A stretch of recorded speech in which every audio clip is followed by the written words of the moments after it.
আসসালামু আলাইকুম রহমতুল্লাহ।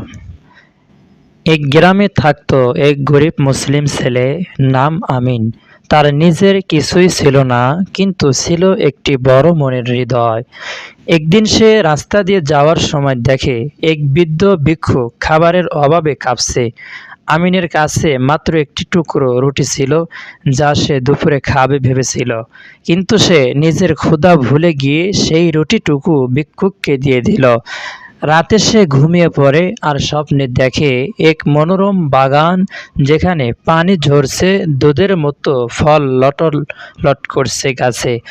আর এক ফেরেশতা বলছে, তুমি দুনিয়ায় এক টুকরো রুটি দিয়েছিলে, আল্লাহ তোমার জন্য জান্নাতে এক বাগান লিখে রেখেছেন।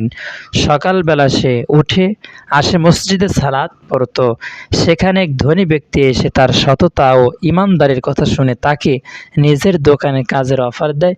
ধীরে ধীরে আমিন সফল ব্যবসায়ী হয়ে ওঠে।